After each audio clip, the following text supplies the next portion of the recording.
կատարային խափանման միջոցի հարցին։ Ալբերի Անդրեան դերադրով լսումնպես առաջին դեպքենք Մակրտիչ եպիսկոպոս Պրոշյանի խափանման միջոցի հարցը վերջինս նկատմամբ հանդիպված է կալանքը։ Վաղատվաժան դատան մասում կատարենք առանավորման հիմքերին նշվածով պայմանավորված գտնում ենք, որ միջդատական վարորդի ընթացքում նեղատյալի նկատմամբ կանայքի ժամկետը երկարաձգելու մասին որոշում կայացնելուց ի վեր որևէ էական հանգամանք չի ստեղծվել։ Վաղատվաժան դատան նշված կապակցությամբ հարկ է փաստել, որ 25 թվականի դեկտեմբերի 13-ին Երևան քաղաքի առաջացան ընկալության քրեական դատարանի կողմից որոշում կայացնելիս դատանը համամիտ է եղել վարորդ իրականացնող մարմնի այն հատապարտության հետ, որ մեղադիալը ազատության մեջ մնալու դեպքում չի կատարի քրեական դատավորության օրենսգրքով կամ դատանի որոշմամբ իր վրա դրված պարտականությունները։ Վաղատվաժան դատան հարկ է համարում արձանագրել, որ սույն փուլում ևս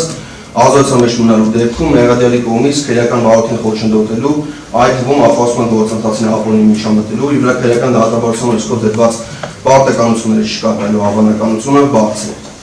Նման երզանգման հիմքում ընկած են հետևյալ հանգամանքները։ Սույն քրեական գործը գտնվում է դատաքննության փուլում, դեռևս հետազոտված չէ առանցքային նշանակություն ունեցող ապացույցներով։ Գործով անցնում են անձին, ում հետ մեղադիալը գտնվում է որոշակի փոխհարաբերությունների մեջ, մասնավորապես եկեղեցական կանոնների վրա հիմնված եւ արդեն ձևավորված կանոն հարաբերությունները, այն եկեղեցական կանոնակարգով հաստատված վերադաս հոգեվորական։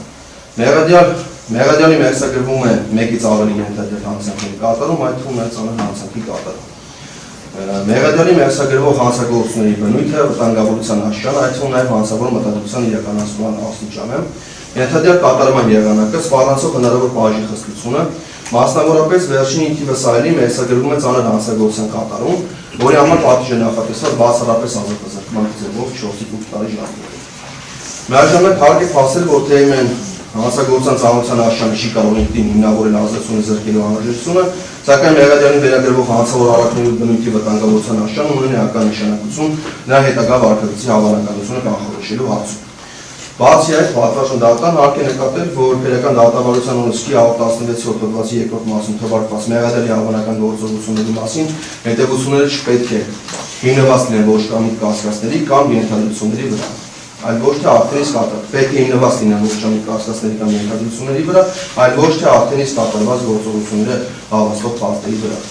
Ամփոփելով վերողյալը արձանագրում, որ գործում արդեն փաստական տվյալներ, որոնք բավարար են հիմնավորել մեղադիալին սույն փուլում անազատության մեջ պահելու անհրաժեշտություն եւ արկա չէ այնպիսի հանգամանք, որի դեպքում կհիմնավորվի առավել պիտանի խափանմիջոց կիրառելու անհրաժեշտություն։ Այլ կերպ կոնկրետ դեպքում այլընտրանքային խափանմիջոցները պիտանի չեն հետապնդող նպատակին հասնելու համար եւ իզորու չեն հակակշռելու մեղադիալի ոչ իրավաչափ վարքագծի դրսևորման ռիսկը, հնարավորություն տալով ապահովելու նրա անձնական ազատության իրավունքի եւ վերջինի մասնակցության գործի պաշտպանության հանրային միջև արտադրացի հավասարակշռությունը։ Հետևաբար գտնում ենք, որ մեղադիալի նկատմամբ կիրառված խափանմիջոցը անհրաժեշտ է երկարաձգել ևս 3 ամիս ժամկետով։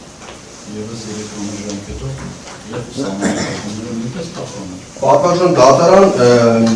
ըստ էության այո, քանի որ իմ կողմից նախորդին նշված հանգամանքների մասով նշեցի եւ հղում կատարեցի Երևան քաղաքի առաջացան քրեական դատարանի կողմից դեռևս 25 թվականի դեկտեմբերին կայացված դատականակները նշեցի, որ սարքիսին հանգամանքների փոփոխում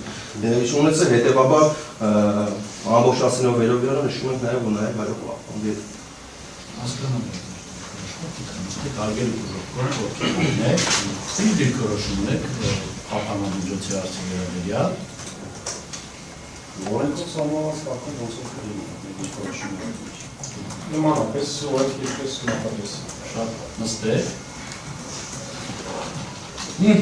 ումից սկսենք